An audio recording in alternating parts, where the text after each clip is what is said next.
What's going on, guys? Austin here, and in this video, we're going to be taking a look at 5-Minute Fantasy's Week 14 Booming and Busting Quarterbacks. My start of the week, I'm going to say, is going to be Kirk Cousins.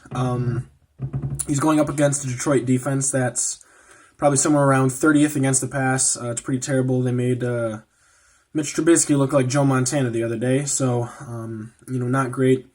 That plus, they're coming off a crushing defeat to the Seattle Seahawks, where they could have made up ground in the division, and they're a well-coached team. I like Mike Zimmer. He's a top 10 coach in the league. He should be able to bounce back against a pretty bad Detroit defense.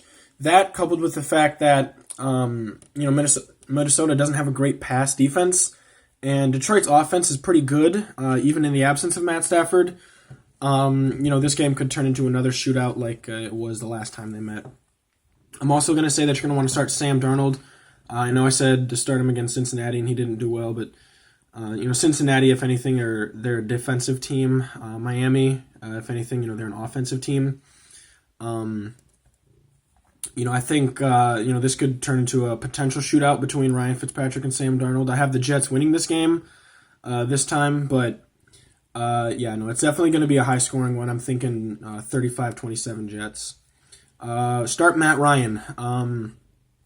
With Ron Rivera out of the Carolina Panthers organization now, the Panthers, they're not really going to be, I'm not going to say they're not going to be prepared, but they're definitely going to have to be scrambling for what's going to be coming next this week. It's going to be a divisional game, and I think, as much as Matt Ryan and Atlanta have had their struggles so far this year, I think, they've got a lot of fight in them, and they really want to keep winning. So look for Matt Ryan to have a bounce-back game. Definitely start Ryan Tannehill. The Tennessee Titans right now are fighting with the Pittsburgh Steelers to get that last, 6th seed in the AFC, and, going up against the Oakland Raiders, who, they're a lot like the Detroit Lions. They have a decent offense with a pretty bad defense. That leads to Ryan Tannehill, who's having his best career numbers so far with the Tennessee Titans. Look for them to have him to have a nice performance. And then Baker Mayfield, I'm going to say that for the same reasons why he did well against Miami, I'm going to say he's going to do well against Cincinnati. Cleveland, they can't beat the good teams. They really like to beat up on the bad teams, a lot like the Dallas Cowboys. So look for Baker Mayfield to have some pretty good numbers this week. Busting quarterbacks, I'm going to say Kyler Murray. I don't know if people remember, but the last time that Lamar Jackson threw an interception, I think it was week 5 against the Pittsburgh Steelers. They held him to 11 fantasy points, about maybe 220 total yards. I think it was 0 touchdowns and 3 interceptions, or maybe 1 touchdown, 3 interceptions, something like that. So they're not afraid of running quarterbacks. They're not afraid of new dynamic offenses. And the defense has only gotten better since then. And look for a lot of versatile secondary, safeties and cornerbacks to be spying around the middle. I think they're really going to be able to take away a lot of what Kyler Murray wants to do. I'm going to say sit Dak Prescott going up against Chicago tonight. Dak Prescott, if anything, he's what people say Kirk Cousins is. He's a guy that he's not going to be able to beat good teams. He's not going to be able to win on the road. He might throw for a few fourth quarter garbage time yards.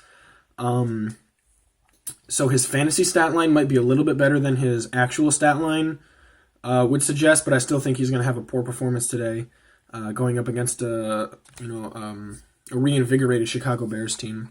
I'm going to say sit Josh Allen going up against Baltimore. Josh Allen, if anything, is the closest thing to Lamar Jackson, besides Lamar Jackson in the NFL. And the Ravens really know how to defend him because they have, basically 2 Lamar Jacksons on their roster already, with Robert Griffin III and, the MVP candidate himself. Look for Josh Allen going up against probably a top 5 defense so far, at least in the last 8 weeks or so, to get slowed down. I'm going to say sit Patrick Mahomes. I think that New England is going to present him with a lot of looks that he's not ready for. This is the closest thing to a playoff game that New England's had so far. Because the game against Baltimore, they still had the 1 seed. The game against the Texans, they still have a bye. But the New England Patriots have never made a Super Bowl without that first round bye, and that's what they're looking for. They really don't want to lose that. If the Texans start winning, maybe the Bills creep up on the, say the Bills beat the Ravens. The Patriots really don't want to start losing games. So they're going to be coming out with a lot of defensive looks that are going to help them win this. And then we're going to say sit Ryan Fitzpatrick. I think this game could potentially turn into a shootout, but I also think that Ryan is going to be throwing a lot of picks in this game. It'll probably be like 3 touchdowns, maybe 2 touchdowns, 3 picks, something like that.